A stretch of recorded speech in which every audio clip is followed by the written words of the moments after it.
Salve, salve, povo de fé! Lembram do último áudio onde eu contei a lenda do Orixá Oxóssi?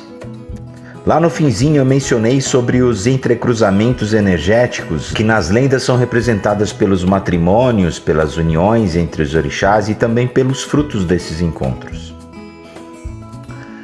Tem gente que se põe a questionar e, pior, a criticar tamanha promiscuidade entre os orixás. Acham um absurdo cultuarmos uma divindade que ora está com o parceiro, ora está com o outro, ora tem um filho com um, ora tem um filho com outro. Seria cômico se não fosse trágico. É impressionante como as pessoas prendem tão facilmente algo que é uma essência, uma energia, como é o caso dos sagrados orixás, a estereótipos, modelos, arquétipos, constituídos por nossa tola necessidade de associação a imagens. Os orixás não são pessoas, gente. Não são e nunca foram. São essências, como já repetimos inúmeras vezes. Energias que representam as qualidades do Divino Criador, que alguns chamam de Deus, Alá, Zambi, Olorum, Elohim, Yahvé, Jeová, enfim, chamam daquilo que a sua cultura permite e os ensina a chamar. E falando em cultura, mesmo que os orixás não fossem divindades, emanações energéticas e sim pessoas, fariam parte de uma outra cultura completamente diferente da nossa. E por incrível que pareça, culturas diferentes têm conceitos morais diferentes. Andar pelado por aí é visto como algo ofensivo, moralmente agressivo ao nosso nível de cultura. Andar pelado em uma tribo indígena, não. Não é porque eu considero algo pecado que eu vou obrigar que todos considerem. Os orixás surgem dentro de uma etnia africana conhecida por Nagôs, um povo ou uma nação, como nós costumamos dizer, com outros costumes, outros conceitos. E daí, se eles tivessem sido gente e tivessem tido relacionamentos entre si? Tem um monte de gente que se relaciona mais do que todas as lendas dos orixás juntas e hoje está aí criticando, sustentando uma santidade que não existe. E mais, criticando o outro, a fé do outro, ou o comportamento do outro como se estivesse superior a tudo isso. Isso não existe, gente. Diante disso, então, devemos ter a compreensão de que, além de todo esse fator cultural, lendas.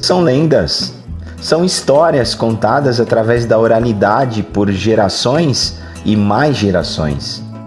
O intento é perpetuar certos conhecimentos, certos fundamentos, não só, mas principalmente fundamentos religiosos daquele povo.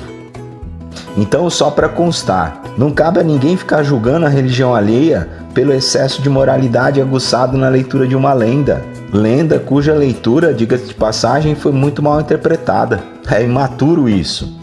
É tão imaturo criticar um orixá, as crenças ou as religiosidades que se desenvolvem a partir deles, como é infantil criticar Noé pela construção da arca antes do dilúvio, ou criticar Moisés na abertura do Mar Vermelho. É tão infantil quanto criticar o dízimo como sendo um bilhete premiado que dá acesso ao reino dos céus, ou as pegadas de farinha do coelhinho da Páscoa só porque ele não botou o ovo do meu chocolate predileto. É infantil, gente, é sem sentido. Vamos estudar um pouquinho mais antes de colocar em pauta, principalmente nos sermões religiosos, a religião do outro. Vamos cuidar um pouquinho mais da nossa fé, das nossas crenças e deixar o outro seguir o seu caminho em paz. O que tem se eu acredito em orixás? Se eu acredito em Krishna? Nos anjos? O que tem se o outro acredita em Buda, nas fadas, em Papai Noel, nos ETs? O que tem se o outro acredita nos Illuminatis, nos Simpsons, no Jaspion ou nos heróis da Marvel? O que tem? Cada um em seu quadrado, gente. O importante é viver a fé, ou a religiosidade que seja, de maneira saudável para a gente, principalmente para o próximo. Ninguém tem que aceitar os meus orixás, ou a forma que eu expresso a minha fé, a minha religiosidade. Ninguém tem que aceitar as minhas guias coloridas, o meu banho de ervas, as minhas velas acesas ou as imagens iluminadas por estas velas no meu congá. Tem só que respeitar, me respeitar porque o respeito é um direito garantido de todos nós. Então estudem um pouquinho mais, pelo menos um pouquinho, antes de falar sobre a promiscuidade dos orixás, sobre as questões relacionadas a Exus, Pombogiras ou a qualquer outro guia espiritual. Estudem um pouquinho mais antes de falar sobre Umbanda, a Macumba como ela é chamada. Estudem antes de criticar o Candomblé, o Catimbó, o Terecó e todas as outras expressões de fé diferentes da sua. E respeite a fé alheia e o direito que todos nós temos de acreditar naquilo que nos faz bem, que faz bem para nossa alma e para o nosso coração. Saravá fraterno a todos. Nos encontramos no próximo áudio.